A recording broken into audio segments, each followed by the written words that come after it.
Olá malta e bem-vindos a mais um episódio do Fila do Meio, o podcast do Filo Condutor. Desta vez vamos cumprir com o compromisso que fizemos quando iniciámos o projeto, já em 2021, e focar-nos no cinema português. Tantas vezes é negligenciado na atenção pelo grande público e, de certa forma, por nós também, embora tínhamos vindo a tentar corrigir um bocado essa lacuna.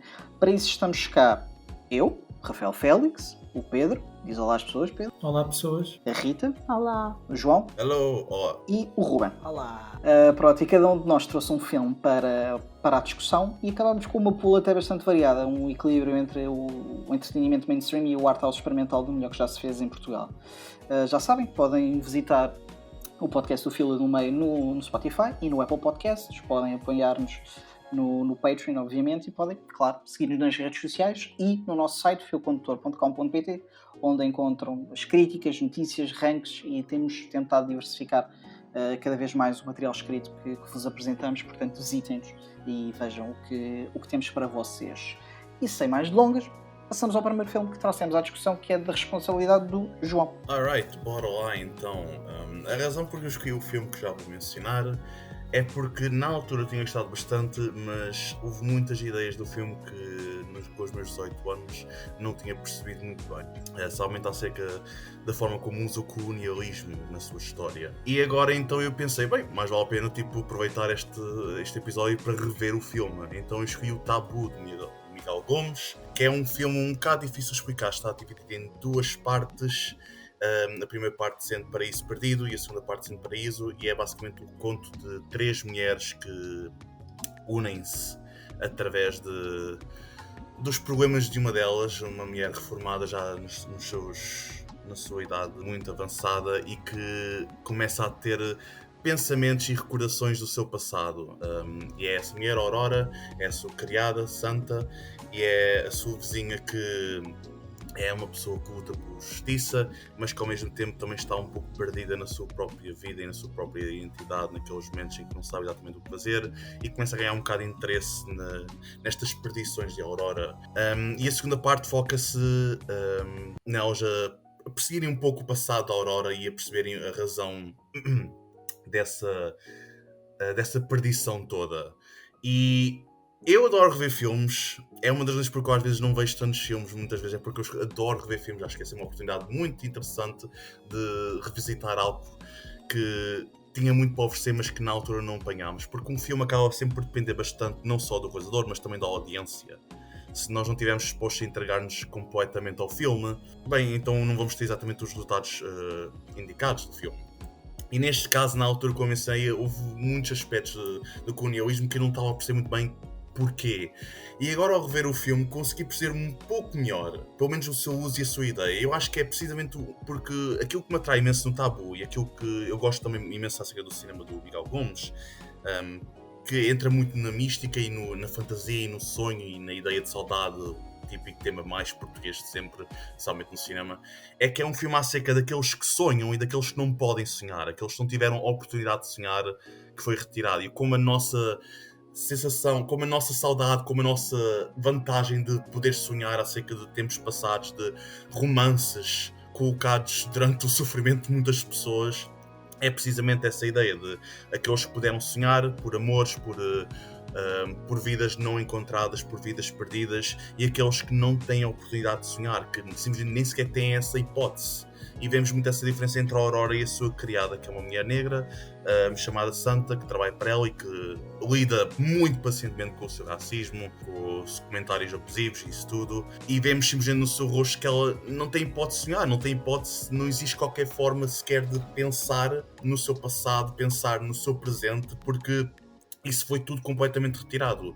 E o que eu gosto imenso acerca do filme é a forma como utiliza muito o médio do cinema para apresentar essa diferença entre dois aspectos que são muito ligados, infelizmente, à cultura portuguesa, que é através do cinema mudo, em que de repente o passado é contado através de personagens que falam, mas que nós não conseguimos ouvir, e temos a ver um romance de duas personagens brancas, claramente, em que os criados estão sempre no background, em que está sempre a ver demonstrações do colonialismo e, de certa forma, a servitude que nós forçamos a certas pessoas, tudo a acontecer sempre no background, e o facto de nós não conseguimos ouvir o que está a acontecer permite-nos observar com maior atenção, com maior atenção e perceber isso na sua plenitude. E eu agora vou abrir um bocadinho mais a conversa, porque eu acho que isto é um filme muito interessante. Uma das vezes também porque eu escolhi o filme é porque eu acho que é um filme muito interessante descodificar e tentar perceber, porque é muito hard house, mesmo muito hard house, que é possivelmente uma das maiores críticas do cinema português, é o facto de estar completamente ou é demasiado comercial ou é demasiado artístico. E eu acho que este filme está um bocadinho lá no meio, apesar de muitas vezes desbalançar. E eu acho que é um filme que inicia uma conversa interessante aqui no podcast. Por isso quero abrir agora a conversa para todos, para me falarem o que é que acharam do Tabu, qual é a vossa opinião, se concordam, se têm alguma ideia mais negativa ou positiva. Eu achei que o filme é muito interessante na medida em que nós conhecemos duas histórias, mas que elas estão muito bem interligadas entre elas, que faz com que não haja aquela questão de nós pensarmos eu estava a achar mais interessante a primeira história e agora vem-me com outra história. Eu estava muito mais interessada, se calhar, na história da Pilar, da vizinha. E acho que as histórias estão muito bem interligadas e entre elas até a maneira como ele vai introduzindo as personagens de forma a criar essa ligação. Em relação ao Tabu, foi uma excelente surpresa. O que é que me chamou mais a atenção no filme foi a estrutura que Miguel Gomes usou para o filme, ou seja, não foi a história tradicional de um amor. Eu considero que aquilo é uma história de amor, mas também a maior parte dos filmes são todas histórias de amor, mas é uma história de humor um bocado de amor invertida, como eu costumo dizer. Não se sabe quem é o love interest, só se sabe praticamente a meio do filme, quando surge o Gianluca, o eterno presente no cinema português, Carloto Cota, de momento, está em todo lado. Também gostei de o ver lá e já vi que ele começou ainda antes do que agora parece que ainda está mais visível, mas o que ficou todo o filme foi realmente, também tive memórias do meu pai, que o meu pai também esteve na guerra, então ele falava muito de como é que era lá a vida em África, né? Ele teve muito contacto lá, teve muitos amigos que vieram de lá retornados, então também houve esse contacto com o pessoal, né? Como é que eram tratados os estrangeiros e o racismo que está sempre inerente nisso. Eu próprio tive várias discussões com o meu pai, falávamos muito sobre isso, né? Sobre o racismo. E esses eram outros tempos, ou seja, há cenas que estavam mesmo dentro das pessoas, ou seja, agora é visto muito errado, mas também isso foi um processo difícil de mudar quando tu já és mais velho. Tinha muitas discussões disso com o meu pai e também me fez lembrar dessa parte do racismo, em que as pessoas nem tinham ideia que estavam a ser racistas. No fundo, a própria personagem da que ajuda a Aurora, né, até tem o nome de Santa. Ou seja, que ela basicamente é mesmo santa com todas o que sofre, né, às mãos da Aurora, que também já não está nos melhores dias, né? Pronto, eu gostei da estrutura e da sensibilidade do Miguel Gomes em não mostrar tudo, ou seja, a gente não tem muitas explicações do que é que se está a passar, mas aos poucos vamos percebendo. Ao início é referido o crocodilo, que a gente fica assim, o que é que ela está a falar, não sei o quê, mas depois lá mais para a frente percebemos o que é que se passa. E tem muitos desses pormenores que dão... agora está-me a faltar a palavra. A história fica mais forte por causa disso, desses pequenos pormenores que a gente vai apanhando no filme. Esses pequenos detalhes, eu até queria, antes do Rafael mencionar, eu até queria, porque eu acho que é uma das pontos que eu acho muito interessante, é a forma como estamos a ver três personagens e duas delas, de certa forma, operam de uma forma muito mais esperançosa. Não só o fato da Pilar ter aquela ideia de justiça, de lutar pela justiça das pessoas, mas também o fato de ser religiosa, e temos aquele momento que eu acho que é eu acho que o filme também insere muita comédia, mais do que uma pessoa iria pensar num filme hard house, em que temos aquele momento em que a Pilar está a rezar, por favor, cuida da Aurora, e literalmente a cena a seguir é a Santa a dizer: a Aurora está doente, está no hospital, isso tudo. Esse tipo de contraste de mulheres através de agirem através da esperança, através do as coisas melhoram, as coisas são sempre boas, há sempre espaço para sonhar. E lembro de uma personagem que é muito mais realista e frontal acerca disso. Se bem que o filme está muito mais interessado, de certa forma, do ponto de vista do colonialista, com a ideia toda da cegueza. Não sou nem sequer a Aurora em nenhum instante sequer percebe do que está a acontecer à sua volta. Eles falam dos seus amores, daqueles anos de paixão. Entretanto está a acontecer uma revolta, uma revolução completamente no background que nenhuma das histórias principais quer saber. Eu passo agora para a ti, Rafael. eu estou interessado em ver o que tens dizer. Eu sou sempre um modo fita no meio destas situações todas. Primeiro de tudo, o filme é belíssimamente fotografado. Tipo, o Rui Poças, ainda por cima o Rui Poças já vai com pedigree, né? Trabalha com Aerosexo, com o Pedro Rodrigues, com o Christian Martel.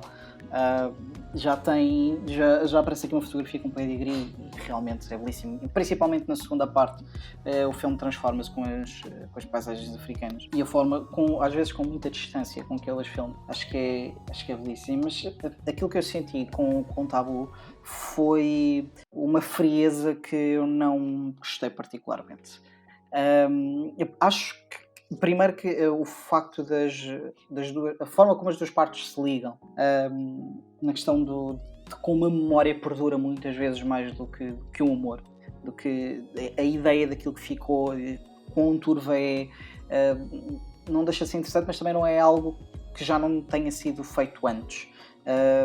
E ao ver este filme nunca consegui agarrar-me às personagens, primeiro porque as personagens por si só não ajudam, porque elas na primeira parte poderiam parecer pessoas quase, algumas delas terríveis. A personagem que realmente acaba por começar a entrar no estado de demência e tudo mais, a senhora que nós seguimos, é uma pessoa muito pouco agradável.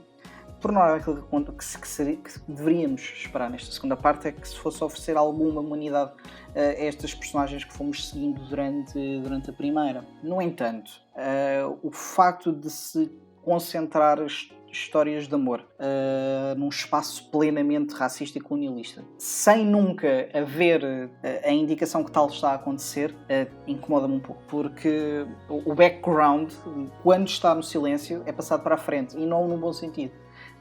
Porque vejo que é uma história de amor de colonos, de pessoas que foram colonizar, que vieram habitar um país, um espaço que não era seu, e impingir uma cultura que não era a dos nativos, e vejo isso como a romantização de uma história de amor num espaço que não devia existir. E quando o filme já por si só não me conseguiu agarrar com a história de amor e com aquelas personagens, e depois vejo alguma quase futilidade, vamos dizer assim, do próprio filme de colocar aquelas personagens naquela situação, naquele exato período,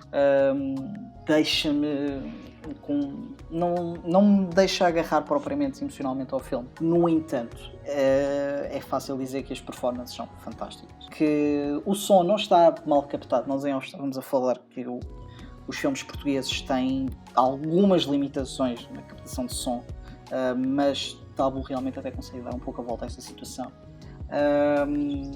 Mas lá está, principalmente quando há outro filme que será falado neste podcast que lida tão bem com esta história de memória, muitas vezes da memória no próprio. Isso é tão unfair, meu. Isso é tão injusto. Tipo, tu estás a vir com ouro e a dizer tipo, este gajo tem prata, acho que é complicado estarmos a falar de Tabu. No entanto, estou a ser. Não, mas o João tem razão, porque estou a ser de certa forma injusto. Porque Tabu tem muitas coisas boas. E como disse no início, a forma como capta as paisagens e o lugar destas pessoas nelas não me deixa de me agarrar parcialmente, mas emocionalmente nunca me conseguiu agarrar e algumas vezes chateou-me um pouco, não vou mentir. Mas pronto, acabei por ser eu só o chato, porque pelos vistos temos aqui pessoas que adoraram o filme. Não, mas tipo, eu consigo perceber perfeitamente o que estás a dizer. Tipo, por exemplo, a minha perspectiva acaba por ser mais que eu acho que o filme está mesmo a tocar na tecla do isto é romantizar o colonialismo, mas de uma forma tipo. O problema é que eu acho que o filme não é tipo completamente direto nessa crítica. Achas que o filme é consciente nesse sentido? Eu acho que sim, e nota-se um bocado na forma como o filme está realizado, em que tipo tens aqueles planos super tipo still e parados do romance, e de repente quando estás focado só nas pessoas assim, tipo as pessoas colonizadas, a câmera tipo está sempre a mexer-se. Mostra tipo, é mais freestyle, mais quase meio documental, e mostra tipo essa ideia tipo dos planos bonitos, super com grande composição e tipo muito focados no cinema tradicional, e de repente uma coisa muito mais mexida, muito mais meio documental, mais handheld. E eu por acaso é uma coisa que eu não tinha reparado na primeira vez que eu vi o filme, mas agora a rever é uma das coisas também que eu queria ver o filme.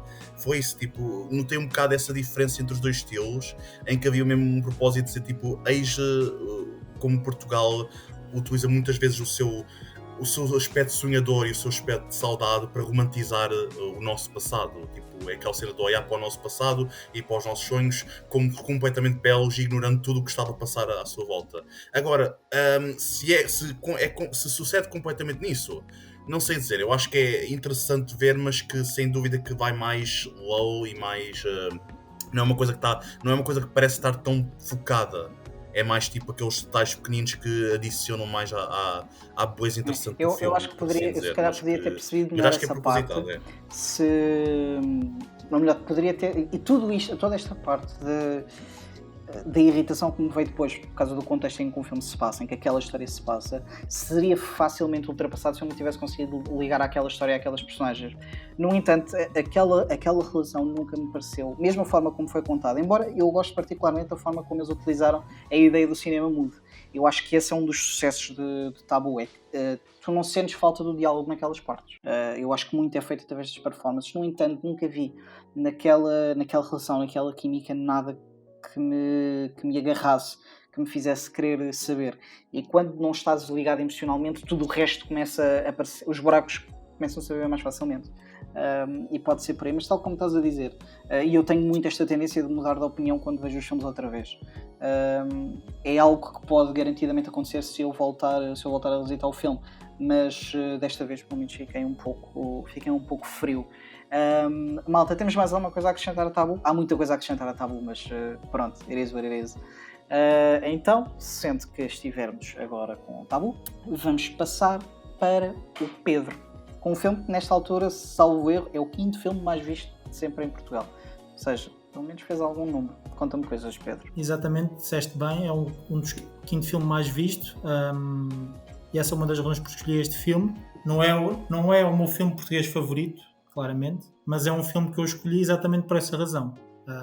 Foi um êxito público. E qual é a fórmula que deu esse êxito público? Foi realizado por João Maia, é a primeira longa-metragem dele e é um filme sobre António Variações. Obviamente essa é a grande razão porque este filme foi o sucesso que foi. António Variações é uma personagem incontornável da cultura portuguesa, da música portuguesa, apesar da sua breve passagem por cá. Só viveu 40 anos. E o que é que o filme fala? O filme é um biopic tradicional, acompanha a vida de António Variações desde o seu início, na sua infância, no interior português, depois passa pela aprender o trabalho que ele teve inicialmente, que foi, depois teve uns tempos em Amsterdão, no fundo aprendeu como barbeiro, trabalhar como barbeiro, acompanha a vida dele e depois acompanha o percurso tradicional dele, os grandes êxitos que ele teve, as dificuldades que ele teve a entrar na música, de uma indústria que não estava preparada para uma pessoa como ele, principalmente. Um país que não estava preparado para uma pessoa como ele, não necessariamente a própria indústria. Sim, era um trailblazer, como toda a gente sabe, né?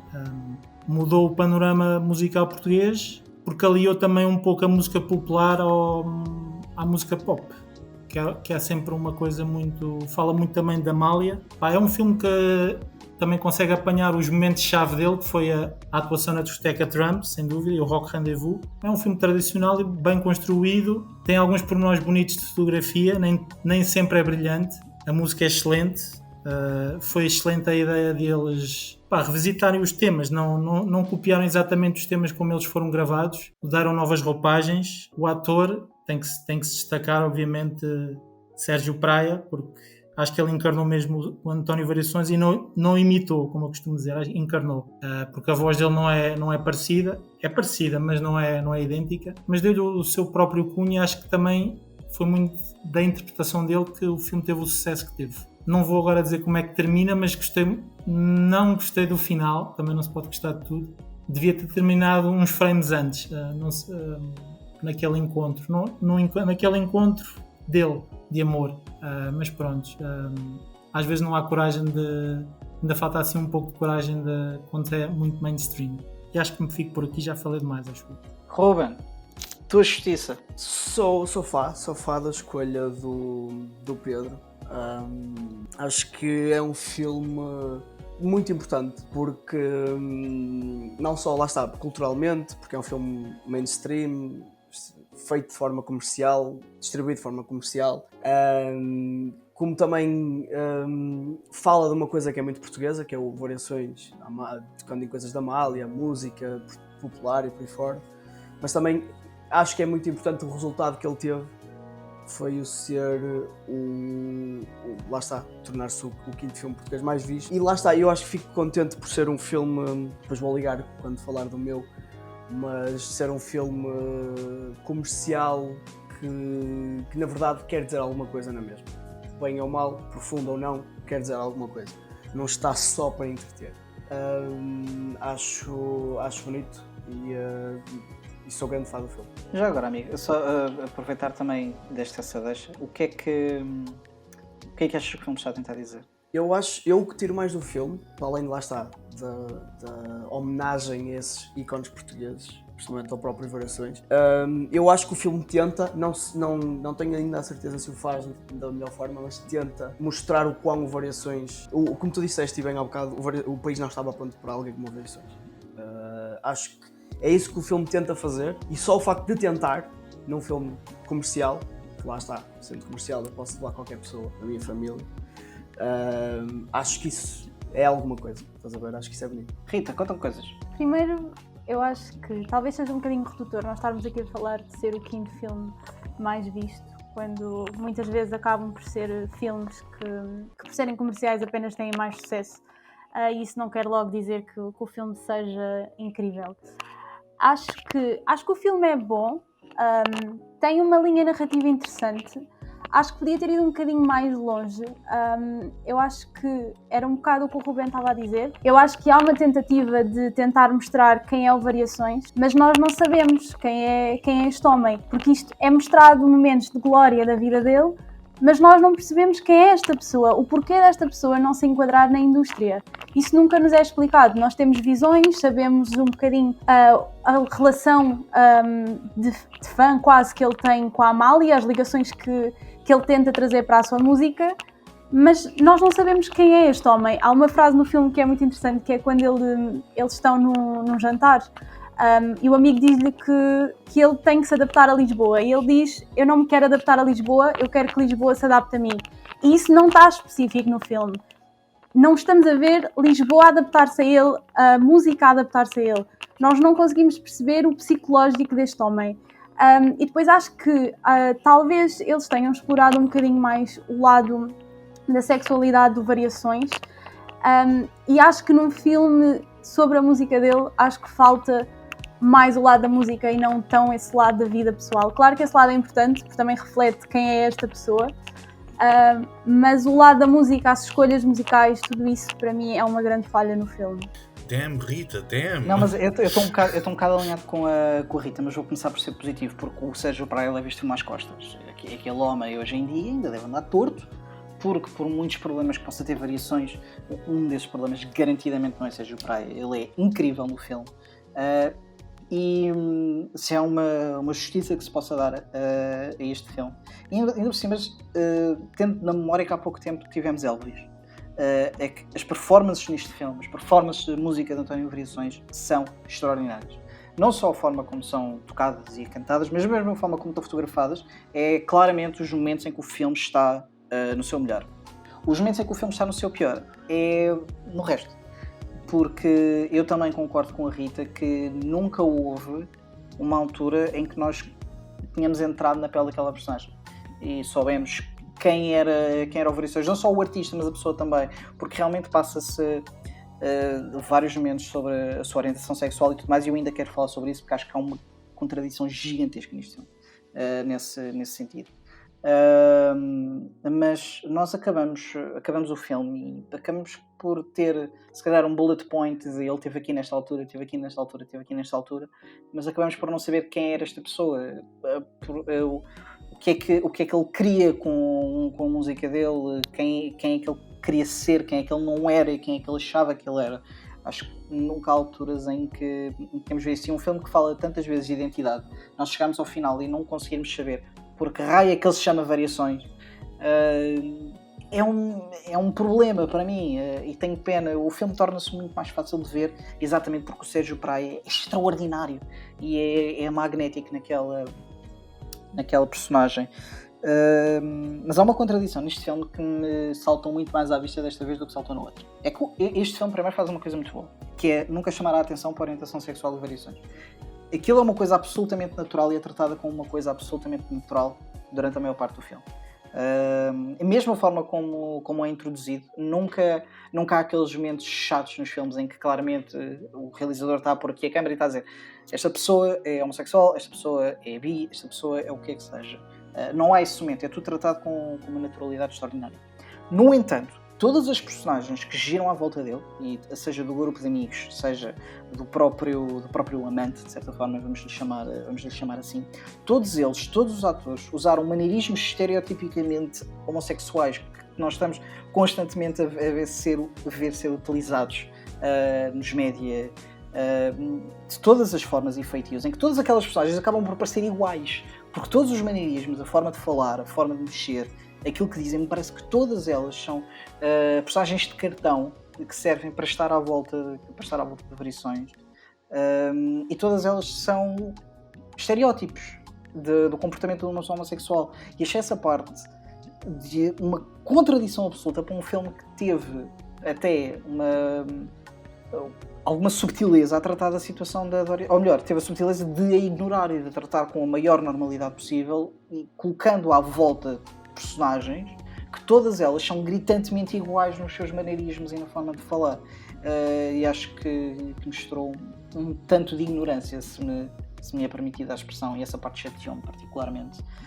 No entanto, daquilo que a Rita começou por dizer, eu acho que é a parte mais correta. Não é porque um filme faz muito dinheiro que é melhor ou é pior. Veja-se a situação dos 50 Shades of Grey, não é? É o exemplo clássico. Mas o Variações não é isso. O Variações é uma music biopic que tem muitas falhas. Muitas vezes, e está aqui pessoas que trabalham constantemente com câmaras e garantidamente vão perceber isto muito mais do que eu, mas este filme há alturas em que aquelas lentes têm algum problema. Alguém escolheu mal as lentes ou focou mal, mas existem várias cenas em que o foco não está no sítio certo, ou tudo parece muito sujo.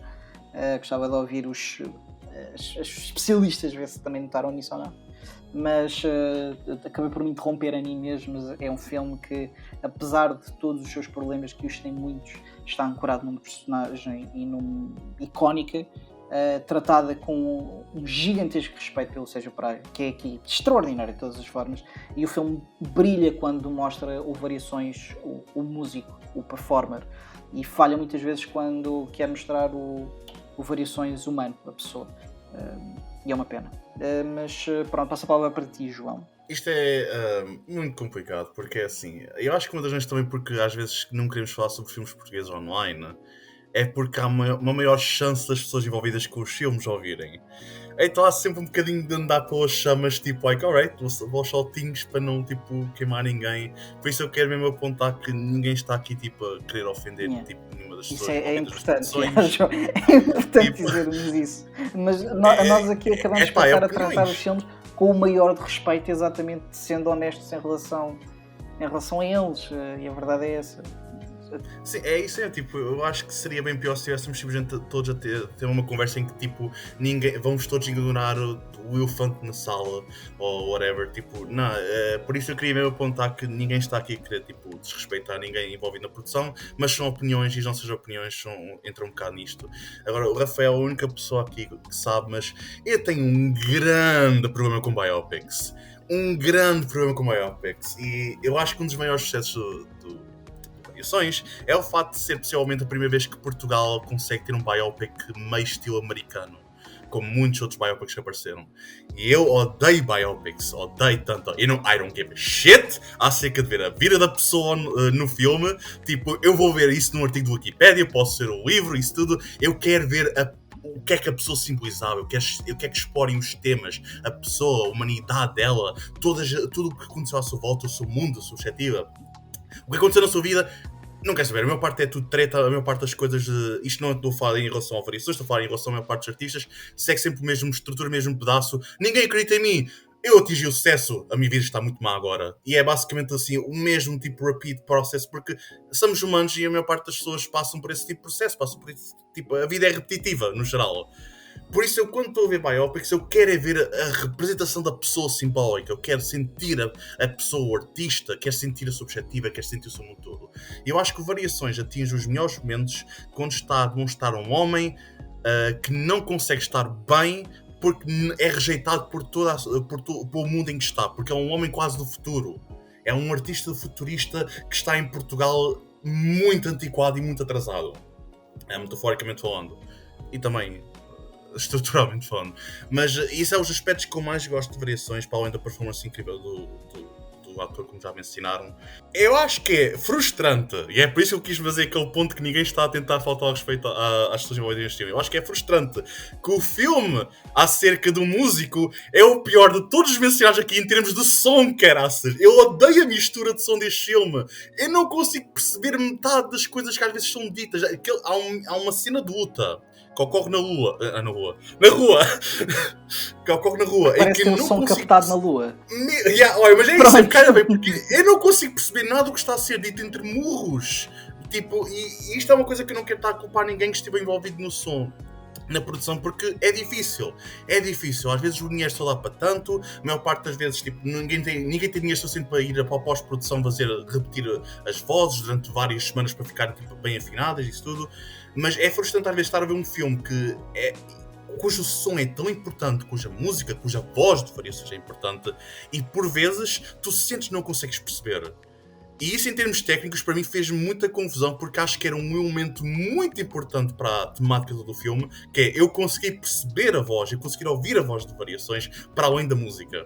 E eu acho que isso reflete também um pouco na sua narrativa, que acho que muitas vezes perde-se e está mais focado em tentar ser um biopic facilmente digestível para audiências como os biopics americanos do que uma exploração intacta acerca de Variações, que era o que eu queria ver, que é possivelmente um dos melhores artistas de sempre, não só de Portugal, mas de sempre, com uma voz mágica e única, completamente característica sua, que ninguém pode retirar dele. E eu queria ver muito mais disso no filme. E, por um lado, fico muito feliz. É um sucesso trondoso ver sabe bem, é orgulho nacional ver um filme destes a ter bastante sucesso. Por outro lado, eu espero que isto seja um bocado de um passo, tipo, por exemplo, eu não quero ver as influências que aconteceu com outra biopic musical que saiu agora recentemente, que eu não gostei nada, mas vamos ignorar isso. Eu quero ver as pessoas olharem para Variações como uma espécie, ok, fizemos isto, qual é o próximo passo? Vamos elevar isto, vamos passar para o Jackie, para filmes desse tipo de biopics que exploram mais mesmo a pessoa no seu fundamental, o que é que o seu mundo, como é que o seu mundo era, e isso é o que eu queria mais de Variações. Só que, novamente, isto é um bocado injusto estar a dizer isto, porque fazer um filme é tão complicado, fazer um filme é tão difícil, e aquilo que conseguiram fazer muito no Variações é um sucesso no geral, é um sucesso. Conseguir fazer um filme sequer já é um sucesso, quer seja bom, quer seja mau, já é um sucesso conseguir terminar um filme e fazer um filme minimamente tipo, bem feito. Eu acho que Variações tem muito disso e tem muito mérito que deve ser valorizado, mas também... E é uma das vezes porque eu não quero olhar para o filme com tanta raiva ou com tantos gostos, porque eu acho que há muita coisa boa no filme. Mas também há muita coisa no filme que me deixa um bocado triste, porque não há nenhuma hipótese de haver agora. Alright, daqui a 5 anos, reboot de Variações. Vamos fazer um novo filme de Variações e isso tudo. Tipo... Não, então às vezes sente-se um bocado como uma oportunidade perdida de ir mais a fundo na sua história, ir mais a fundo no artista. Peço desculpa, eu agora cheguei a vibe toda. Faço uma pergunta, porque eu vou trazer outra vez aquilo que eu disse há bocado. Mas alguém teve problemas com a fotografia? Porque há vários momentos em que o filme me parece que ou não usou as lentes certas, ou está mal focado.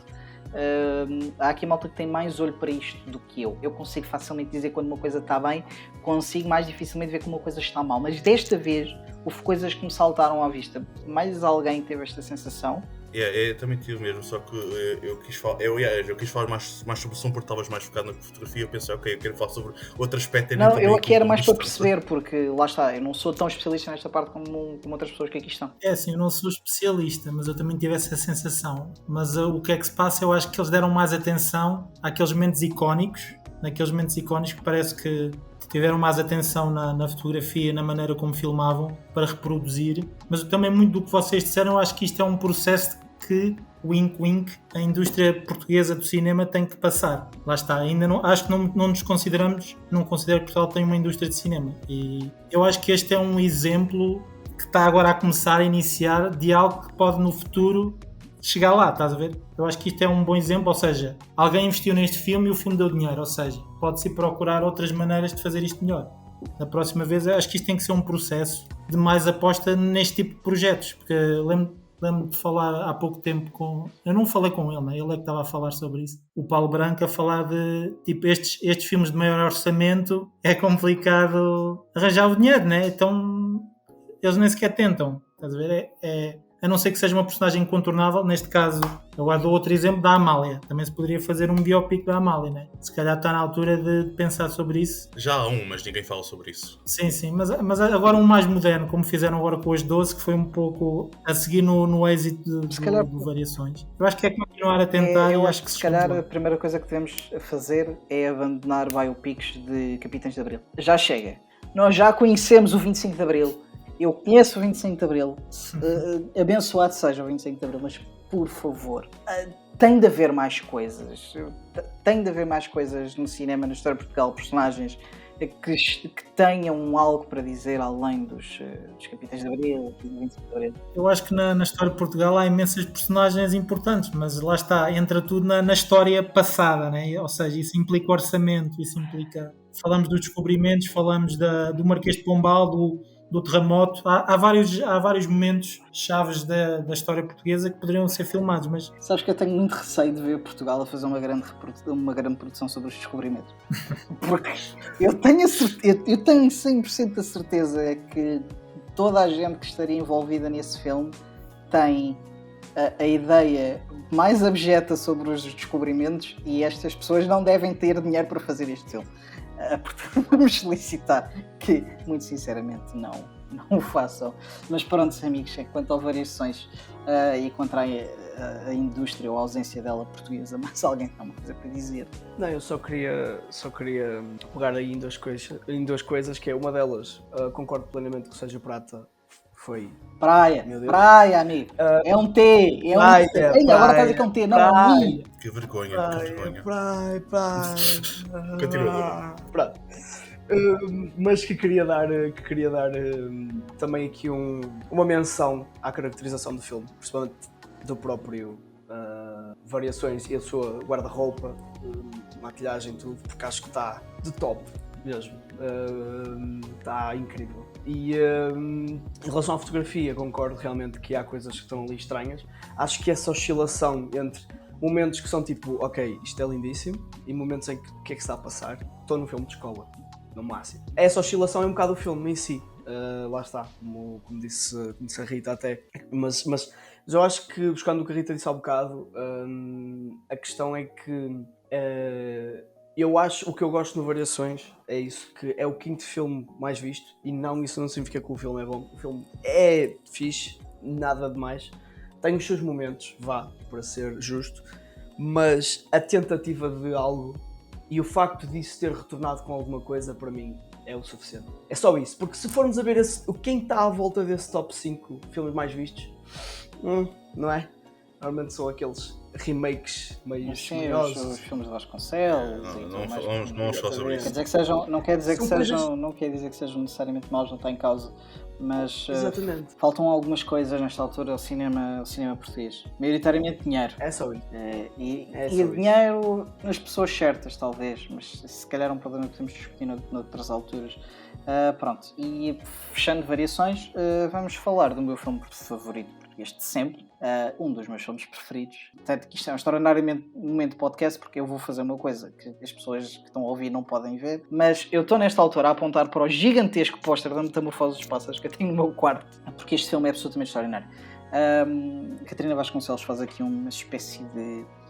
É engraçado porque temos dois filmes aqui que trabalham o documentário de uma forma muito pouco usual. Mais à frente vamos falar de outro desses filmes.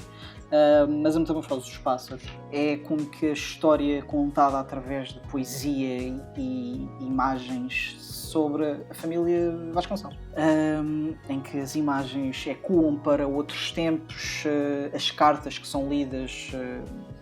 É complicado descrever a Metamorfose dos Pássaros. Eu tive exatamente este problema quando estava a fazer a crítica do filme na altura. Mas é como que a história de 3 gerações daquela família Vasconcelos, de amores e desamores, de relação de pais com filhos, da própria relação com o colonialismo.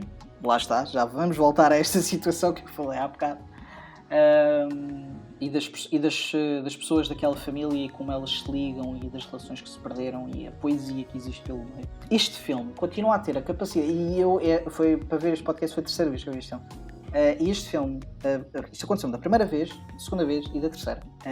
Nos primeiros 5 minutos do filme eu estou a chorar, desalmadamente, porque há muita poesia, há muita ternura, muito amor nas palavras que aparecem naquele filme, sejam elas através de cartas, sejam elas através de pensamentos sobre uma mãe que já não está, sobre o pai que não conhecemos e que envelhece sem nunca termos percebido quem é. Existe um momento em que há uma reflexão extraordinária através de uma colocação de selos de vários países africanos, em que se fala de uma das personagens, salvo erro, de uma das pessoas da família que tinha sido preso pela PIDE, que se perguntava como é que nós podíamos chamar descobrimentos e como é que nós podíamos ter descoberto países onde já habitavam milhões de pessoas.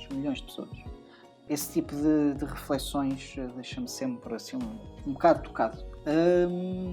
Mas no fundo, além de tudo aquilo que se fala sobre a memória, sobre o amor a perdurar, há bocado estávamos a falar disso no Tabu, eu acho que é isso que todo o Tabu Faz os Passos é um filme sobre a memória e sobre como ela é captada através de imagens e pensamentos que estão muitas vezes desconectados, mas tem uma emoção central única e que funciona à volta deles. Não são raras as vezes em que uma narração começa a passar por cima da outra no filme. Por isso é que eu acho que estávamos a falar, já falámos tantas vezes de som neste filme, mas o som de Metamorfose dos Pássaros é extraordinário, porque a forma como passa de narração em narração com o som de fundo, há alturas em que o mar é misturado com o som com a narração de uma personagem que vai sendo lentamente substituída por outra. As pessoas passam umas por cima das outras, as memórias acumulam-se e passam umas por cima das outras. E no final, lá está, tens no seu centro apenas a emoção e o sentimento das coisas que passaram, e que o humor é uma coisa que fica nos objetos e nas cartas e nas palavras. Não sei, vou abrir a conversa um bocadinho, porque eu tenho muita coisa para dizer deste filme, mas ao mesmo tempo é tudo muito emocional, porque todo o filme é um pouco isso, é emoções transformadas em palavras e em imagens também. Portanto, se calhar começamos por ti, Rita. Bem, em primeiro lugar, é preciso dizer que este é um filme muito bonito. Eu acho que este é um filme de sensações. Nós sentimos muito tudo aquilo que estamos a ver. Há uma parte que para mim é incrível, que é quando eles estão a falar das cartas que não receberam, e depois começamos a ouvir várias vozes a lerem várias cartas ao mesmo tempo. Era aquilo que tu estavas a dizer, também uma sobreposição de vozes. E aquilo é emocionante, nós sentimos a saudade daquelas pessoas, nós sentimos a vivência daquelas pessoas. Depois acho que é um filme que está muito bem construído, tem um ritmo muito bom, as histórias e a maneira como a Catarina vai ligando toda a entrada de novas personagens, desde a avó até ao pai, até ela própria. É um filme que está muito bem conseguido nesse sentido. E depois é um filme que há uma frase que para mim eu achei muito interessante, que é quando a avó, que é a Beatriz, ela diz que quando a empregada abre a porta, que entram as 4 estações para dentro de casa. Eu acho que isso é o filme. Entra tudo para nós vimos tudo, nós vimos aquele sítio, nós sentimos a natureza, a árvore e a importância que as árvores têm para eles. Pronto, eu acho que é isso. Também não sei muito mais o que dizer, porque acho que há realmente muita coisa para dizer sobre este filme, sim. É um filme difícil e é um filme que funciona muito bem também como vinhetas, porque nós podemos isolar quaisquer períodos de 10 minutos deste filme e tu tens dentro dele tipo um filme extraordinário, seja sobre memória, sobre saudade. Isto é muito sobre saudade também. É muito português este filme, de certa forma. Tens muita iconografia tipicamente portuguesa e que nós pensamos como português, porque nos foi ensinado que é português. Existe quase um cruzamento cultural sobre aquilo que é ser português. A saudade do mar, do marinheiro perdido. Ok, eu quero apontar que este filme para mim é quase uma coleção de 1000 momentos perfeitos. É tipo, agora os próximos filmes mencionados neste podcast são filmes que quebraram-me absolutamente por completo, todos por razões diferentes que mais tarde iremos abordar. na escolha do Ruben. Mas este filme. Desculpa, calma. Shots fired, ainda não chegámos. I'm sorry. Desculpa, Ruben, desculpa. Já chegamos lá. Mas. Desculpa. Não vais. Estás a dar spoilers. Não, continua. Tem que estar a narrar às pessoas o que está a acontecer. Basicamente, o Ruben está a mandar beijinhos para a câmara. Está a agarrar num balde de lexívia. Não, Ruben, para. Senta-te. Continua, fica aqui, Senta. meu, fica aqui. Precisamos de ti. Tu dás mais boas ao podcast aqui, pelo menos para mim. Eu não sei, eu estou aqui, eu não mas sei. para mim este filme é estranho estar. Eu vou falar deste filme um bocado com mais entusiasmo do que o filme que eu escolhi, porque para mim o Metamorfose dos Pássaros é daquelas criações que é tipo absolutamente magnífica e extraordinária e que quebra-me completamente, e eu fico a ver o filme e só tenho a vontade de meter na pausa e chorar durante horas e horas, porque acho que é um daqueles filmes que toca a qualquer pessoa. Acho que toca mais a portugueses porque é um filme tão muito acerca de cultura portuguesa, de eventos portugueses e da forma como isso afetou a família portuguesa e de várias gerações, mas também acho que é um filme que no seu geral e no seu mais íntimo consegue afetar qualquer pessoa. É tão belo, é tão poético, cada momento é um momento que quero preservar no meu coração, na minha memória. Cada frase dita no filme é tão incrivelmente escrita e afeta-me de uma forma que eu acho que é tão única e sempre livre, completamente livre de presunção, de pretenciosidade. É um filme simplesmente tão humano, tão natural e tão emocional, e faz isto tudo com retratos, como o filme basicamente acaba por ser uma coleção de várias fotografias, de certa maneira, que estão em pequenos toques de movimento. Só existe um único momento no filme que eu acho que a câmera move-se, que é no momento em que cantam os parabéns ao Jacinto. Mas o resto do filme é quase como fotografias do nosso passado a falarem connosco, a comunicarem, a contarem uma história, a contarem uma vida. E para mim, a Metamorfose dos Pássaros é simplesmente uma obra genial. Aquilo, tipo, estávamos a falar um bocado sobre tipo, o cinema português. Existe tanto valor no cinema português, existe tantas vozes fantásticas no cinema português, e cada vez mais vamos descobrir novas vozes, tanto nas curtas-metragens como em obras como esta. E é por causa de filmes como este que eu sinto pena de não ver mais financiamento e mais aposta no nosso cinema. Porque a Metamorfose dos Pássaros é um filme que acaba por nós próprios sofremos uma metamorfose a ver o filme. Este aqui está uma cena bué cheesy, bué óbvia de ser o filme, mas é verdade, isto para mim é simplesmente uma obra daquelas que queremos preservar connosco para sempre, porque toca-nos das formas mais profundas possível. Pedro, o que é que achaste? Como estava o Rafael a dizer, isto foi um filme muito difícil de escrever, acho que também é um filme muito difícil de definir em palavras. Já se falou disso, é um filme de sensações. Mesmo agora eu estava a ter medo, quando é que eu vou falar, o que é que eu vou falar. Estava aqui a passar muita coisa pela cabeça e é difícil de exprimir o que este filme, para já, também é o típico filme português, como já falaram, que eu também gostava de pôr isso um pouco à discussão, porque acho que o que o filme tem de bonito, acho que já foi dito, e eu concordo absolutamente. Em termos de argumento é muito bem escrito, em termos visuais as várias metáforas existentes também são excelentes, mas eu também queria falar um pouco de como este filme é difícil de entrar nele, ou seja, é um filme difícil de entrar ao grande público. Já falámos há bocado de variações, aqui não está em causa o valor, porque eu estive na sessão com a presença da realizadora, e este filme também é um filme, quando ela falava, realmente era um filme com muito amor lá, porque é a vida dela, né? É a vida da família. Foi um filme que também teve muito tempo para fazer, só para verem, a última curta dela era 2014, este filme saiu em 2020, por isso foi um processo muito grande. Ela falou muito do processo e dela própria dizer que não queria mostrar isto tudo, e acho que é por isso que é emocional, porque ela põe-se em xeque, ou seja, está lá tudo dela e da família. É um filme muito pessoal e é por isso que é muito emocional. E eu queria pôr aqui à discussão isto também de ser um filme não chegar facilmente ao público, porque apesar de ter sido bem sucedido, acho que é preciso um grande investimento nele, para entrar nele.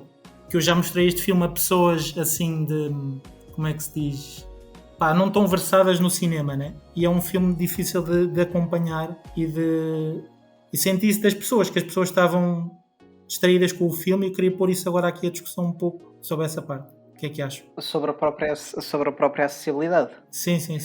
Para nós, se calhar é mais difícil falar sobre isto, porque nós gostamos deste tipo de cinema, mas eu vou ser muito honesto. Eu acho que mesmo para uma pessoa que esteja mais habituado a cinema, se calhar, mais comercial, mais beabá, como se costuma dizer, eu ainda acho que este filme tem muito para dar. Eu acho que se a pessoa ficar envolvida na poesia daquelas palavras, porque as duas coisas andam muito de mão dada neste filme, mas aquelas imagens não fariam tanto sentido se as palavras que estão a ser ditas não fossem tão impactantes, vamos dizer assim. Era aquilo que eu estava a dizer, este filme funciona muito bem com vinhetas, porque tu podes isolar milhares de frases deste filme sem qualquer problema e fazer delas um quadro. Não há problema nenhum, porque há muita beleza naquela poesia. E acho que se uma pessoa conseguir agarrar-se àquelas palavras, eu acho que este filme pode ser muito acessível. Porque acho que é tão sentido e o sentimento naquelas palavras é tão bonito que eu acho que é extremamente envolvente e é quase hipnotizante a uma certa altura. Eu tenho vindo a redescobrir o slow cinema, como se costuma dizer. Isto não está propriamente nesse espaço, mas tem algumas tendências do mesmo. E mesmo para mim, que na altura, quando o vi pela primeira vez, ainda tinha alguma resistência a este tipo de cinema, fiquei envolvido sem qualquer problema, mas não sei o que é que os meus extraordinários e estimadíssimos colegas têm a dizer sobre a situação. Epá, eu vou já dizer que odeio este filme. Acho que não me fez sentir nada e eu merecia ser expulso do fio condutor. Estou doente da cabeça. E agora, para quem quis ouvir esta macacada que eu disse e passando à frente, eu começo por dizer, como é óbvio, que este filme é lindíssimo, mas principalmente em relação ao que tu disseste agora, já fazendo a ligação, Rafael, eu não concordo muito. Eu acho que em relação à acessibilidade do filme, para quem não é apreciador de cinema como arte, como, lá está, não entretenimento, acho que não é fácil. Por dois parâmetros do meu ponto de vista. Um deles sou eu próprio, ou seja, eu nunca cresci com este tipo de cinema. Sendo em meu gosto pessoal, sendo em minha cultura de cinema.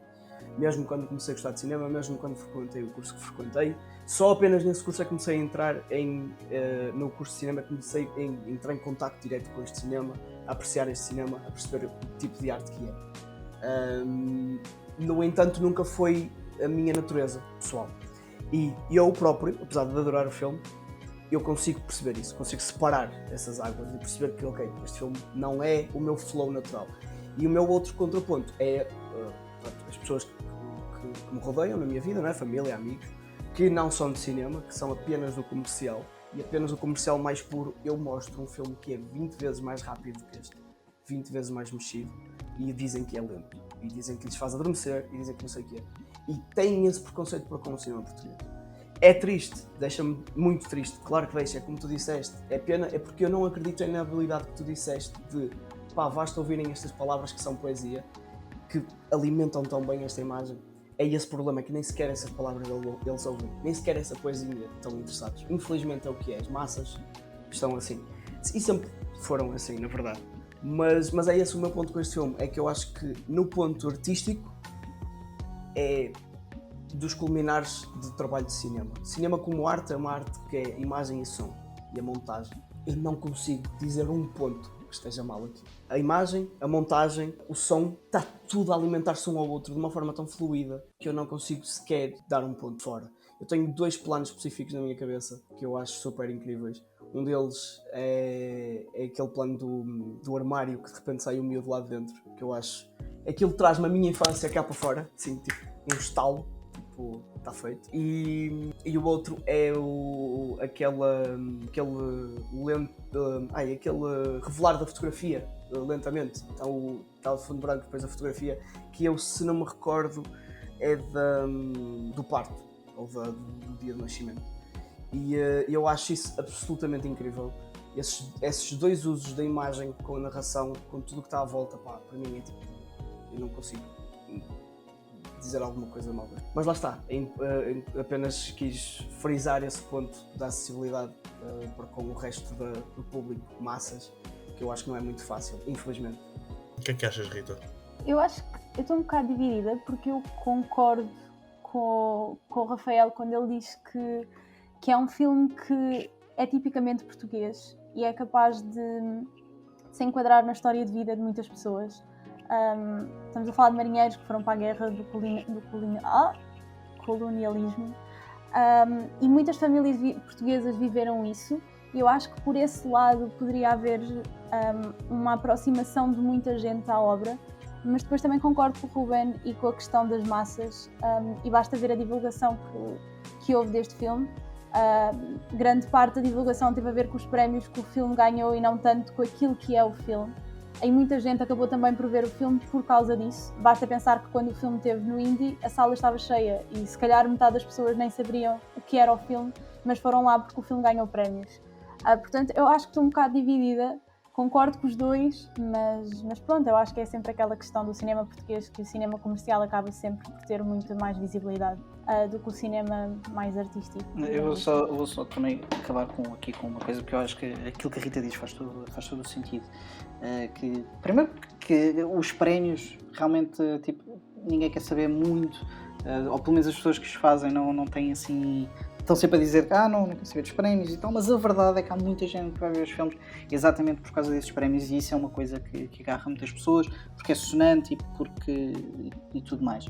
Mas quando eu defendo que este filme é capaz de funcionar para outro tipo de pessoas, não quer dizer que vai funcionar 10 out of 10, mas eu acho que como um desafio de algo diferente, principalmente sendo, tal e qual como a Rita disse, muito português, e tem muita iconografia portuguesa e muito material familiar. Eu acho que existe muita força nisso. E há outra coisa que aqui faz sentido, é que muitas vezes fala-se, eu próprio, fala-se da crítica de cinema como algo que perdeu um bocado a sua necessidade e tudo mais. Se há filmes que precisam da crítica de cinema, é a Metamorfose dos Pássaros. É que 10 palavras de malta como nós na internet, nos jornais, que toda a gente gosta muito deste filme, de chamar a atenção para este tipo de cinema que muitas vezes não há dinheiro para comercializar e para dizer às pessoas, olha, vejam. Muitas vezes cabe ao jornalismo, cabe aos críticos, cabe a este tipo de pessoas que querem também defender aquilo que gostam de ver. Nós acabamos sempre por defender aquilo que gostamos de ver, e se defendermos isso, pode ser que consigamos ver mais no futuro. E se calhar o filme como Metamorfose dos Pássaros é um daqueles que nos mostra que realmente o trabalho da crítica de cinema e do jornalismo cultural é muito importante para trazer este filme, se calhar, a pessoas que podem olhar para isto, se calhar, como o primeiro filme que é diferente daquilo que estão habituados a ver, e pode ser uma porta de entrada para outras coisas. E lá está, continuo a dizer, o meu filme português preferido sempre. Sou perdido por este filme e pá, olha, um dia se vir a Catarina Vasconcelos, prometo que lhe vejo os pés à distância, porque senão seria feio e pouco respeitoso. Portanto, malta, vamos então passar para o linchamento que vamos verificar a seguir, porque vamos passar ao Sou Ruben. Eu, como sou meio masoquista, sou conhecido por ser masoquista, trouxe um filme ao qual vai-me dar muito gozo ouvir o que vocês têm para dizer, e aviso já que não é um filme que eu vim defender a sua qualidade, mas sim aquilo que eu... Está a ficar cada vez mais interessante, mano. Bad Investigate. Bad Investigate é o filme que eu escolhi para aqui. É dos meus filmes favoritos. Não, dois. Portugueses, nem sequer. O filme é bom? Não, também. Este plot twist está inacreditável. Agora, o que eu quis foi... A minha ideia foi essa. Foi quando, pronto, aqui nós, no grupo, decidimos que filmes é que vamos trazer e tal, tudo mais. Eu sou um ávido defensor do cinema comercial, principalmente em Portugal, devido a questões que já falámos aqui, como a falta de uma indústria portuguesa, e como sou um ávido defensor de tal, fui buscar o mais comercial que me lembrei, que é minimamente tolerável, e que já é dizer alguma coisa. Porque, na verdade, o Bad Investigate para mim é um guilty pleasure, ou seja, eu sei o que o filme é, mas eu divirto-me a ver o filme, e isso é a minha questão. Eu fui buscar, eu já agora dou uma palavra de apreço ao Pedro por ter trazido Variações, porque acho que também é um filme comercial que vem dar o seu tom diferente e importante, mas o Bad Investigate, lá está, é uma besta por si só de entretenimento, e já o que é. Bad Investigate, para quem não sabe, é um buddy cop português sobre dois detetives ou vigilantes que fazem asneiras e param ladrões. Também não há muito mais a dizer sobre o filme. Mas eu acho que é um filme que me deu muita alegria, porque eu pensei, espera aí, é possível, de alguma forma, ter algum orçamento para fazer um filme de ação comédia português. Um filme de entretenimento, mainstream, que eu possa pegar no meu pai, na minha mãe, no meu cão, no meu irmão, no meu tio, em pessoas que estão-se absolutamente a borrifar para o cinema como arte e que eu muito dificilmente iria conseguir pegar no rabo deles e sentar-lhes numa tela a ver Metamorfose dos Pássaros ou qualquer outra coisa, porque eles têm entranhado na cabeça deles que o cinema português é lento, é secante e não presta para nada, e conseguir meter e dizer assim, olha, riste um bocadinho, divertiste um bocadinho, então olha, ainda bem que pagaste o bilhete, porque assim estamos a conseguir puxar a indústria. E o maior ponto que eu consigo para isto é que eu sei muito bem, porque todos sabemos na verdade, porque olhámos lá para fora e vemos isso, que é, quando o mainstream conseguir chegar a um ponto onde é autossustentável, o resto do cinema artístico também consegue um bocadinho ficar à tona. Nunca vai conseguir passar à frente. Isso é, eu, por muita tristeza minha, já aceitei que é verdade. Lá fora é isso, no resto da Europa, na América, por aí fora. Mas a verdade é que nós sabemos que se o mainstream conseguir ser mais... lá está, autossustentável, conseguir ganhar o seu lucro, seja nas salas, no resto da distribuição e por aí fora, eu acho que não só conseguimos ter mais orçamento para mais filmes como Variações, para, lá está, como disse o João há bocado, passar ao próximo passo de filmes como Variações, e o meu objetivo com o Bad Investigate não é ter mais Bad Investigates, é ter o próximo passo e o passo melhorado do Bad Investigate. E por si só eu sei muito bem que a corrente vai e o cinema artístico consegue também ter mais visibilidade e conseguimos ter mais orçamento para o resto. E é mais essa a minha luta que eu trouxe o Bad Investigate para a conversa do que propriamente o resto do filme, que estás à vontade para dizer o que vós quiserdes, meus amigos. Gosto muito da tua perspectiva, por muito otimista que seja, e por muito que eu não consiga concordar com ela, porque a tendência que eu vejo, e já falamos depois do Bad Investigate à frente, mas acho que este tema também é interessante. Aquilo que me parece é que o cinema que fizer dinheiro é o cinema que é reproduzido. Ponto final. E principalmente numa indústria que irá estar a começar, vamos imaginar que realmente a partir do Bad Investigate começa-se a conseguir construir uma espécie de, pelo menos a estrutura de uma indústria de cinema mainstream que seja autossustentável de certa forma. Aquilo que vai acontecer é que quando for necessário pedir orçamento para fazer um filme de Metamorfose dos Pássaros, vou dizer, então, mas isto não vai fazer dinheiro. O Bad Investigate vai. Por que é que eu vou pôr dinheiro aqui? Tem sido assim, tu tens visto os monopólios de cinema tornarem-se cada vez maiores, não deverá demorar muito tempo até a Disney se tornar tipo a empresa não, tipo o nome Victory no 1984, porque um dia destes vou ter uma televisão Disney, vou ter um caderno Disney, vou ter tinta Disney, ou seja, a comercialidade vai ter sempre tendência a multiplicar-se e vai sempre haver a procura de fazer o lucro, de certa forma, na indústria do cinema, principalmente na indústria de cinema tão, se não é inexistente, é muito pobre como é a portuguesa. O meu medo com o sucesso de filmes como o Bad Investigate e o Variações, por muito diferentes que sejam, atenção, mas aquilo que eu quero dizer é que filmes destes que, por muito mainstream que sejam e por algumas coisas boas que tenham, têm muitas fragilidades, que se olhe para aquilo como eu penso que os executivos vão ver, que é, mas este tipo de filmes, que varia muitas vezes, não passa muitas vezes do medíocre, é isto que vende, certíssimo, então, mais disto. E o que é que tivemos depois disso? Tivemos as doce. O que é que tivemos depois do Bad Investigate? Coisas como Corral de Moinas e tudo mais. Não são filmes que tenham necessariamente, que não tenham o direito de existir, não têm causa. O problema é que o monopólio destes filmes acaba por ser quase total, de certa forma, e depois é isto que vamos conseguir ter. E depois aumenta-se cada vez mais o fosso que existe em Portugal entre o cinema mainstream e o cinema art house. Eu não acho que haja sequer uma forma de nós ganharmos aqui, o problema é isso. Porque eu acho que existe um fosso gigantesco entre o cinema art house e o cinema mainstream em Portugal. E falta muitas vezes alguém que consiga ter o equilíbrio. Olha, falta um Christopher Nolan, trocando as coisas de certa forma, que faz um filme inteligente. Às vezes é preciso orçamento, mas nem sempre o orçamento é a justificação para tudo, honestamente.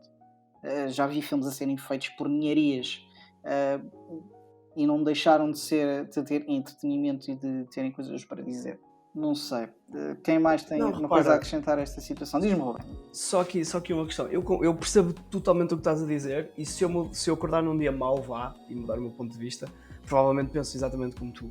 A única questão é que lá está, eu penso apenas na fatia, não é? Tipo, se o orçamento para o cinema já é, lá está, os trocos que são, é muito ainda mais difícil de conseguir, lá está, um orçamento para Os Falsos Pássaros, para um filme artístico indie e completamente fora da caixa, que sabe-se que não vai vender.